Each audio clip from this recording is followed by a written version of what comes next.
खबर टोंक से है। देवली उनियारा में उपचुनाव की जंग रोचक होती जा रही है। देखिए, तीसरे का तड़का तो लग ही गया था। अब इनडायरेक्टली बीएपी यानी भारत आदिवासी पार्टी ने दिवाली के अवसर पर बड़ा धमाका किया है। कांग्रेस से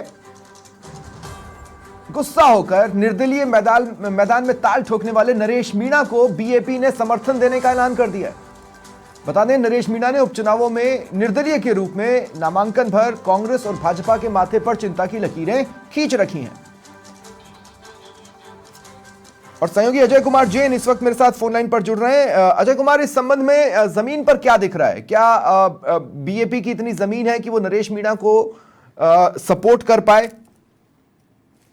मैं आपको बता दूं कि देवली उनियारा विधानसभा क्षेत्र में बीएपी का इतना कोई वजूद है नहीं, लेकिन चूंकि जो है बीएपी ने इनको जो सपोर्ट किया, नरेश मीणा को सपोर्ट किया है, इससे इनका कुनबा तो बड़ा है।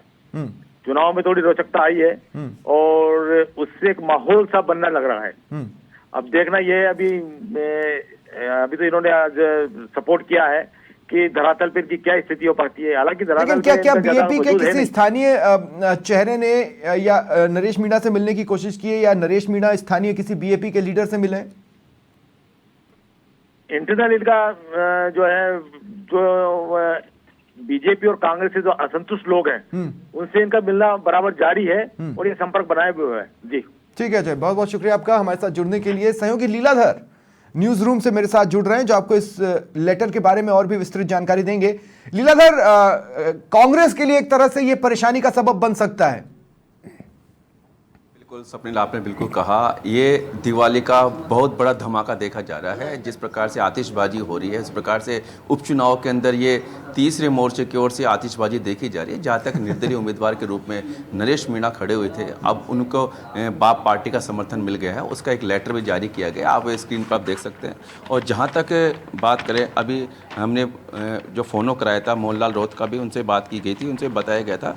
और जहाँ तक बात की जाए भारत आदिवासी पार्टी का, नरेश मीणा को एक लेटर दिया गया है जिसमें बताया गया है कि देवली उनियारा के से निर्दलीय प्रत्याशी के रूप में जो प्रत्याशी खड़े हुए हैं और आपने अपनी उम्मीदवारी के लिए हमारी पार्टी से समर्थन का आग्रह किया। हम आपको सूचित करते हैं कि संविधान, लोकतंत्र, किसान, मजदूर, पर्यावरण संरक्षण, युवाओं की आवाज़ व अधिकारों की लोकतांत्रिक आवाज़ के लिए आपको समर्थन करते हैं।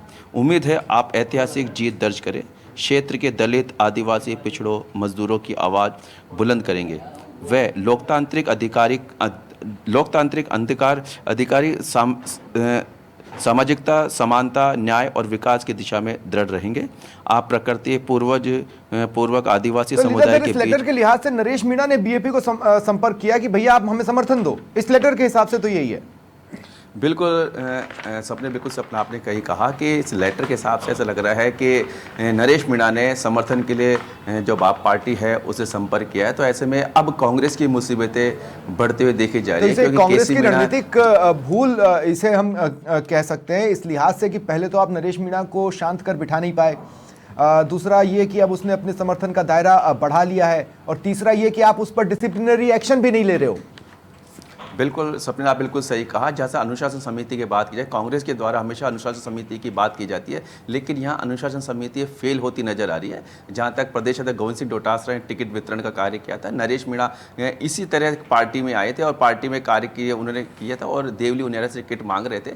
लेकिन ऐसा देखा जा रहा है कि उनका पार्टी से असंतुष्ट देखा गया, उनका टिकट काटा गया, केसी मीणा को टिकट दिया गया। तो इसी क्रम में अब उन्होंने बाप पार्टी समर्थन लेने का विचार किया है। तो ऐसे जो लेटर देखा जा रहा है उसके माध्यम से देखा जा रहा है कि अब बाप पार्टी खुल के नरेश मीणा के समर्थन में जाएगी। तो जहाँ तक बात की जाती है, सपने बता जाएंगे, जो कांग्रेस पार्टी के गठबंधन की बात की, इंडिया अलायंस की बात की जाती है, उसमें कहीं ना कहीं फूट अब देखती हुई नजर आ रही है। जी सब बिल्कुल। अगर स्थानीय समीकरणों की बात करें तो अब आप देखिए, नरेश मीणा बीएपी के समर्थन के बाद सेंधमारी तो करेंगे वोटों में, एसटी वोट्स जो हैं वो बढ़ जाएंगे, और अगर इस तरह की स्थितियां बनती हैं तो फिर बीजेपी अपर हेड में सामने आएगी मैदान में। जी बिल्कुल, आपने बिल्कुल सही कहा। जहाँ तक जातीय समीकरण देखे जा रहे हैं, जातीय समीकरण को देखते हुए ये टिकट दिया गया है। हालांकि अंदर खाते देखे जा रहे हैं कि नरेश मीणा को फ़ायदा होता नज़र आ रहा है। कहीं ना कहीं कांग्रेस की जो अंदरूनी राजनीति, कैसे अंदरूनी लड़ाई कह सकते हैं, उसका फ़ायदा ही नरेश मीणा को मिलने वाला है। तो कहीं ना कहीं ऐसा देखा जा रहा है कि अब जो केसी मीणा है कहीं ना कहीं तीसरे स्थान पर अपनी जगह बना सकते हैं और जीत हार का अंतर भी अब अधिक देखा जा सकता है। जी स्वप्निल। बिल्कुल, जीत हार का अंतर जाहिर तौर पर अब देखिए, वैसे भी टोंक का जो क्षेत्र है, आप उसमें देखेंगे किस तरह से मुझे ये बताया जा रहा है कि नरेश मीणा, जितेंद्र मीणा, प्रोफेसर जितेंद्र मीणा इस वक्त मेरे साथ फोन लाइन पर जुड़ रहे हैं, बीएपी के राष्ट्रीय प्रवक्ता है। जितेंद्र भाई, स्वागत है आपका समाचार प्लस पर। जी बहुत बहुत शुक्रिया। ये लेटर के हिसाब से ऐसा लग रहा है कि नरेश मीणा ने बीएपी से संपर्क किया और कहा कि आप हमें समर्थन दो। जी, क्या स्थितियां थी, किस तरह की टॉक्स हुई हैं बीएपी और नरेश मीणा के बीच में? देखिए, नरेश जी की तरफ से भारत आदिवासी पार्टी के जो राष्ट्रीय नेतृत्व से संपर्क साधा गया था और उन्होंने कहा था कि जिस तरीके की लड़ाई देवली उनियारा में और देश भर में जिस तरीके की धनबल और बाहुबल के खिलाफ, परिवारवाद के खिलाफ जो राजनीति चल रही है, उसको लेकर के उन्होंने कहा कि मैं उस तमाम मुद्दों पर बीएपी के साथ में हूं और मैं चाहता हूं कि बीएपी हमें समर्थन दे। और उन्हीं सब चीजों को देखते हुए जिस तरीके से कांग्रेस ने परिवारवाद को और बीजेपी ने परिवारवाद को बढ़ावा दिया है, धन बल को बढ़ावा दिया है, खास करके आप देखेंगे तमाम प्रत्याशियों का जो चयन जिस तरीके से हो रहा है, उसमें उन सबको देखते हुए हम लोगों ने ये तय किया कि हम नरेश मीणा जी की जो उम्मीदवारी है देवली उनियारा में, उसका हम लोग समर्थन करेंगे। ऐसा तो नहीं है कि पानी में पत्थर उछालकर आप ये देखना चाहते हैं कि किस तरह के चीजें होती हैं, किस तरह की हलचलें उठती हैं? नहीं, ये सिर्फ पानी में पत्थर उछालने वाली बात नहीं है। इसको आप ऐसे भी देखिए कि पूरा का पूरा पूर्वी राजस्थान बीजेपी और कांग्रेस दोनों ने जिस तरीके से कंट्रोल में ले रखा है, और उसमें भी खास कुछ परिवार हैं जिनके इर्द गिर्द पूरी राजनीति घूम रही है। ऐसे में उस नेक्सस को ब्रेक करना राजस्थान के हित में और खास करके पूर्वी राजस्थान के हित में है। और इसीलिए जरूरी है कि जो नौजवान लोग जो इस पूरी की पूरी गढ़ को ढहाना चाहते हैं, इस तरीके खास जो फोकस बना हुआ है कांग्रेस में, उन सब के साथ में हम लोग हैं, ताकि लेकिन नरेश मीणा इस गढ़ को ढहाना चाहते हैं, ये तो हम उनका हालिया स्टैंड देख रहे हैं ना। नरेश मीणा तो वैसे कांग्रेस से टिकट मांग रहे थे, मिल जाता तो वो खुशी खुशी उसमें हो जाते। जी देखिए, एक चीज आप देखिए कि कोई न कोई जिस तरीके से नरेश जी का दावा है या बाकी लोगों का दावा रहा है, ऐसे में हमने समर्थन एक्सटेंड किया है जब उन्होंने इस बात का हम लोगों को कमिटमेंट किया कि भाई वो आगे जो है आदिवासियों, दलितों और इस पूरी की पूरी राजनीति जो कांग्रेस बीजेपी के, उसके खिलाफ वो लड़ेंगे। तो क्या इनडायरेक्टली आपने कांग्रेस को आंखें दिखाई हैं इस कदम के जरिए? मुझे नहीं लगता है कि इसे इस तरीके से देखे जाने की जरूरत है। इसको इस तरीके से देखिए कि खास करके जिस तरीके से दोनों पार्टियां मिलकर के पूर्वी राजस्थान को जिस तरीके से लूट रही हैं, उसके खिलाफ ये राजनीति है। लेकिन जितेंद्र भाई देखिए, जिस तरह से आपका अस्तित्व, जिस तरह से आपकी ताकत डूंगरपुर बांसवाड़ा क्षेत्र में नजर आती है, उस तरह की ताकत फिलहाल देवली उनियारा में बीएपी की है नहीं। आपके समर्थन देने से एसटी वोट अगर बटा तो फायदा तो कोई और ले जाएगा। वो आपने सुना ही होगा कि भाई 2 बिल्लियों की लड़ाई में एक बंदर रोटी लेकर चला गया, या 2 बंदरों की लड़ाई में एक बिल्ली रोटी लेकर चली गई।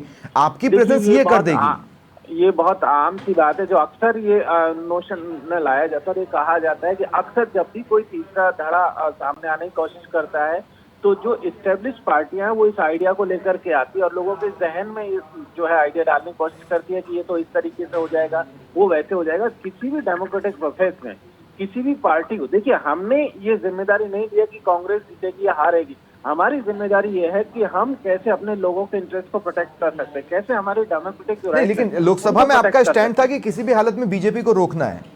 विधानसभा में आपका स्टैंड ये है, मतलब कम से कम देवली उनियारा में, जिसका फायदा बीजेपी को मिलता दिख रहा है। नहीं, ऐसा बिल्कुल भी नहीं है कि भाई इससे बीजेपी और किसी और तीसरे को फायदा मिलता दिखेगा।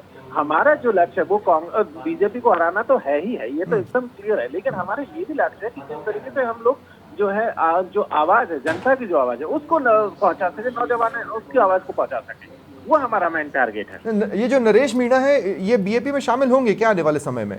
उन्हें बीएपी के फिर प्लेटफॉर्म से खड़ा करने का क्यों नहीं सोचा गया?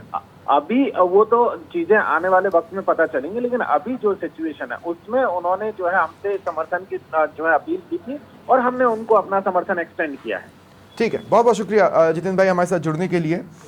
तो अभी तक की जो तस्वीर है, खासकर जो लेटर है, उसके हिसाब से नरेश मीणा ने बीएपी को संपर्क किया और बीएपी ने उन्हें समर्थन देने का ऐलान किया है। देखना ये होगा कि ये गठजोड़ किस तरह के गुल खिलाता है देवली उनियारा में उपचुनावों की जंग में। बहुत बहुत शुक्रिया लीलाधर आपका भी मेरे साथ जुड़ने के लिए।